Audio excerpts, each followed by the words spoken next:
5வதா Klaasen டெஸ்ட்ல இருந்து நான் ரிட்டயர்மென்ட் அனௌன்ஸ் பண்றேன் அப்படிங்கிற மாதிரி அனௌன்ஸ் பண்ணியிருப்பாரு. எனக்கு ஓகே தான். ஏன்னா ஓகே தான். இது வந்து ஏத்துக்கக்கூடிய ஒரு ஏத்துக்கக்கூடியது. ரிட்டயர்மென்ட் தான். ஏன்னா அவர் வந்து ஒன் ஆஃப் கிளாசிக் ஓடிஐ அதுக்கப்புறம் வந்து பெஸ்ட் T20 பேட்டருங்க. அவ்வளவுதாங்க. Best in the world. ஏன்னா அவ்வளவு அதான் நீ மேல சொன்னல டீன் எல்கருக்கு. ஆமா. அதே தான் இப்போ கிளாசனுக்குமே.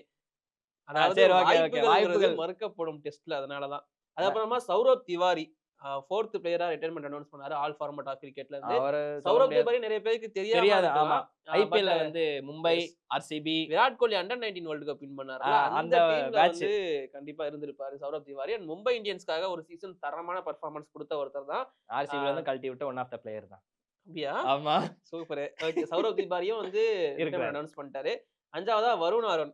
வருண் ஆரான் எல்லாருக்குமே தெரியும். அப்சல்யூட்லி ஒன் ஆஃப் ஆர்சிபியன் அண்ட் அது மட்டும் இல்லாம இந்தியா டீமுக்கு வந்து ஆர்ஆர். ஆர்ஆருமே இருந்துங்க. இந்தியா டீமுக்கு வந்து 2014 டூ 15, 16 அந்த மாரி டைம்ல வந்து பீக்ன்னு சொல்ல முடியாது. பட் அப்பதான் அவர் வந்து கொஞ்சம் பூம் ஆன ட்ரை பண்ணாரு. பட் அவரோட ஸ்பீடு காரணமாகவும் வந்து லயனல் மிஸ் காரணமாகவும் வந்து விலக்கப்பட்டார். அதுக்கப்புறம் வந்து ஒரு புவி பெர்மனன்ட் பிளேஸ்ல இடம் பெற்றார். ஷமிய அப்படியே வச்சுக்கிட்டாங்க. அவ்வளவுதான்.